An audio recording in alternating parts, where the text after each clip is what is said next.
পিঠে তো তোমরা অনেক রকমই খেয়েছো, কিন্তু আজকের আমি দারুণ একটা মজার পিঠে রেসিপি নিয়ে এসেছি। আজকের আমি বানাবো কুমড়ো পিঠে। দেখতে যেমনই সুন্দর, খেতেও কিন্তু তেমনই সুন্দর।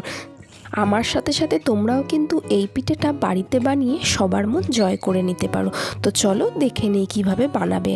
নমস্কার বন্ধুরা, আমি ঝুমা আর ঝুমার ক্লাউড কিচেনে সবাইকে ওয়েলকাম। আশা করছি আপনারা সবাই ভালো আছেন, আমিও খুব ভালো আছি। তো চলুন আজকের এই মজার রেসিপিটা শুরু করা যাক। এর জন্য সবার প্রথম একটা প্যান নিয়েছি এবং এর মধ্যে দিয়ে দিয়েছি 1 কাপ দুধ, মানে 200 গ্রাম মতন রয়েছে। এরপর এর মধ্যে দিয়ে দিচ্ছি 3 চামচ চিনি। মিষ্টিটা আপনারা আপনাদের স্বাদ অনুযায়ী দেবেন। এরপর দিয়ে দিচ্ছি সামান্য নুন। এরপর দুধটা জাস্ট একটু ফুটে উঠলে এই চিনি সমেত দুধটাকে কিন্তু একটু ভালোভাবে মিশিয়ে নিতে হবে, যাতে চিনিটা কিন্তু একেবারে গলে যায়। দুধটাও কিন্তু ফুটে গেছে আর চিনিটাও কিন্তু গলে গেছে। এরপর আমি এর মধ্যে দিয়ে দিচ্ছি 1 চামচ মতন খাবার রং, আর এখানে আমি কিন্তু দিয়েছি হলুদ রং, হলুদ কমলা কালার যেটা, সেই রংটা। আর এই খাবার রংটা দিয়ে দুধের সাথে কিন্তু খুব ভালোভাবে মিশিয়ে নিতে হবে। আর এরপর যখন দুধটা ভালোভাবে ফুটে যাবে তখন এর মধ্যে কিন্তু আমি দিয়ে দিচ্ছি চালের গুঁড়ো। আর চালের গুঁড়োটা দিয়ে কিন্তু সঙ্গে সঙ্গে কিন্তু খুব ভালোভাবে এটাকে মিশিয়ে নিতে হবে। আর এই সময় কিন্তু আমার গ্যাসটা জ্বালানোই রয়েছে, তো আমি একদম লো ফ্লেমেই কিন্তু এটাকে ভালোভাবে মিশিয়ে নিচ্ছি। যেভাবে আমরা নর্মালি পিঠে মানে পুলি পিঠে তৈরি করবার জন্য যে ডোটা তৈরি করি সেরকমই সেম প্রসেসেই এটা করছি। ওটা গরম জল দিয়ে মাখা হয় আর এটা আমি মাখছি এই দুধ দিয়ে।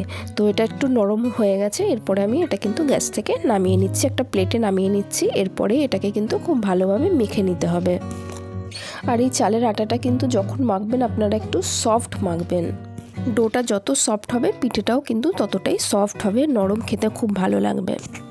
যারা আমার ইউটিউব চ্যানেল এবং ফেসবুক পেজে নতুন তারা প্লিজ চ্যানেলটিকে সাবস্ক্রাইব করে এবং ফেসবুক পেজটিকে লাইক করে আমাকে সাপোর্ট করবেন, আমার পাশে থাকবেন। আর পাশে থাকা বেল আইকনটা প্রেস করে অল নোটিফিকেশানটা অন করে দেবেন, যাতে করে নতুন কোনো ভিডিও আপলোড হওয়ার সাথে সাথে সবার আগে আপনাদের কাছে নোটিফিকেশান চলে যায়। ওটা আমার তৈরি হয়ে গেছে। এবার একটা কাপড় চাপা দিয়ে আমি রেখে দিচ্ছি, নইলে শক্ত হয়ে যাবে। আর এরপর একটা প্লেটে যে নারকেলের পুরটা করেছি সেটার থেকে নিয়ে এরকম ছোট ছোট গোল গোল করে নিচ্ছি। তো এখানে নারকেলের পুর কিভাবে তৈরি করতে হবে সেটা আমি দেখাইনি। তো অলরেডি এই কিভাবে নারকেলের পুর করতে হবে এই ভিডিওটা আমি এর আগের ভিডিওতে আমি দেখিয়েছি। যারা দেখেননি তারা গিয়ে কিন্তু আমার এই ভিডিওটা দেখে নিতে পারেন। তো এইভাবে গোল গোল করে আমি এগুলো কিন্তু সাইডে রেখে দিয়েছিলাম। এবার এই যে আটার যে মাখাটা নিয়েছিলাম এগুলোকে লেচি করে নিচ্ছি। প্রথমে অর্ধেকটা নিয়ে এরকমভাবে লম্বা করে নিচ্ছি। আর লম্বা করে নিয়ে তারপর এটাকে কিন্তু সমানভাবে কাট করে নিচ্ছি।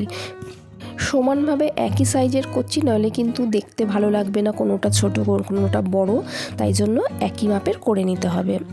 তো এরপর এখান থেকে একটা করে পিস তুলে নিয়ে এভাবে সুন্দর করে গোল করে নিচ্ছি এবং হাতে একটু চালের গুঁড়ি লাগিয়ে এটাকে ছোট্ট বাটির মতন করে নিতে হবে।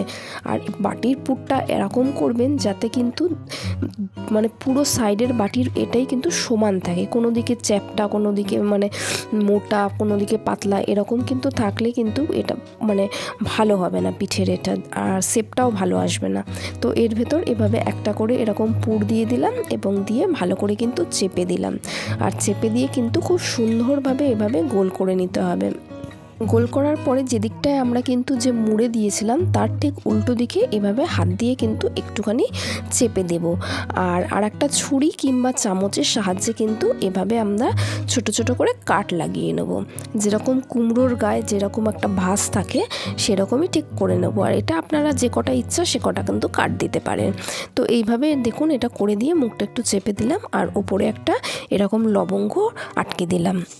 তো এইভাবে দেখুন একটা আমি তৈরি করে নিয়েছি। ভীষণই সুন্দর লাগছে, খুবই মিষ্টি দেখতে লাগছে। তো তোমাদেরকে আমি আর একটা কিন্তু করে দেখাচ্ছি, দেখে নাও। এইভাবে কিন্তু তোমরা সন্দেশও বানাতে পারো, ভীষণই ভালো লাগবে খেতে। আমি যেহেতু বানিয়েছিলাম জানি। নর্মালি ট্র্যাডিশনাল পিঠে তো আমরা সবসময় বানিয়েই থাকি বাড়িতে, কিন্তু মাঝে সাঝে যদি কিছু অন্যরকম ডিজাইন করে পিঠে বানিয়ে থাকি তাহলে কিন্তু সেটা দেখতেও খুব ভালো লাগে আর স্পেশালও লাগে। আপনার বাড়িতে হয়তো কোনো স্পেশাল গেস্ট এসছে, তো তখন আপনি কিন্তু এইভাবে এটা বানিয়ে খাওয়াতে পারেন। কিংবা আপনার বাড়িতে কোনো বাচ্চা আছে তাকেও কিন্তু এইভাবে যদি করে দেন তাহলে কিন্তু তারও দেখতে বেশ ভালো লাগবে। তো আপনারা এখন বলতে পারেন তো এতে তো কালার দেওয়া আছে যেটা হেলথের জন্য একদমই ভালো না। তো আমি বলতে পারি আপনারা তো অনেক খাবারই খান, অনেক ফাস্টফুডই পান, কোনোটাই তো হেলথের জন্য ভালো না। তো মাঝে সাঝে যদি একবার এই রকম ফুড কালার দিয়ে করে থাকেন, আমার মনে হয় না খুব একটা হেলথের খারাপ হবে। বেশি আমি বলছি না, 2-1 পিস করে খেতেই পারেন। এইভাবে আমার সবকটা কিন্তু কুমড়ো পিঠে তৈরি হয়ে গেছে। এবার চলে যাচ্ছি নেক্সট স্টেপে। এরপর একটা ডেচকিতে আমি জল গরম করতে বসিয়ে দিয়েছি, আর ওর উপরে একটা ঝাঁঝরি মানে ফুটো ফুটো থালা যেটা বসিয়ে নিয়ে এর উপরে আমি এই পিঠেগুলোকে সব সাজিয়ে দিচ্ছি। যেরকম আমরা ভাপা পিঠে বাড়িতে বানাই ঠিক সেই প্রসেসেই এটা করছি। আর এগুলো যখন আপনারা বসাবেন তখন কিন্তু একটু ফাঁকা ফাঁকা করে বসাবেন। অনেক সময় হয় কি একটার সাথে আর একটা লেগে গেলে কিন্তু যখন ঠান্ডা হয়ে যায় ছাড়ানোর সময় কিন্তু তখন অনেক ভেঙে যেতে পারে কিংবা শেপটাও নষ্ট হয়ে যেতে পারে। তো তাই জন্য একটু ফাঁকা ফাঁকা রাখবেন। তো এটা আমি 10 মিনিটের জন্য চাপা দিয়ে রেখে দেবো। তো ফিরে এলাম 10 মিনিট পর। দেখতে এতটাই ভালো লাগছে যে এতক্ষণ ধরে যে এত কষ্ট করে বানালাম সেটা সার্থক হয়েছে, দেখে কিন্তু ভীষণই ভালো লাগছে। এগুলো নামিয়ে দেখুন আমি একটু ঠান্ডা করে নিয়েছি, আর এতটাই সফট হয়েছে যে আপনাদের একটা আমি ভেঙে দেখাচ্ছি যে আপনারা দেখতে পারবেন যে কতটা নরম তুলতুলে হয়েছে। আই হোপ আপনাদেরও দেখে কিন্তু ভীষণই ভালো লাগছে আর খেতেও ইচ্ছা করছে। তাহলে চুপচাপ কেন বসে আছেন, যান আজই বাড়িতে কিন্তু বানিয়ে নিন এরকম কুমড়ো পিঠে। আর এরকম মজার পিঠে বানিয়ে বাড়ির সবাইকে খুশি করে দিন। তো আশা করব আজকের এই রেসিপিটা আপনাদের ভীষণই ভালো লেগেছে। যদি ভিডিওটা ভালো লেগে থাকে তাহলে প্লিজ ভিডিওটা লাইক করে দেবেন এবং বন্ধুবান্ধব রিলেটিভদের সাথে ফেসবুক, হোয়াটসঅ্যাপ, টুইটারে শেয়ার করে দেবেন। আর এরকম আরও ভিডিও পেতে আমার চ্যানেলটিকে সাবস্ক্রাইব করে দেবেন।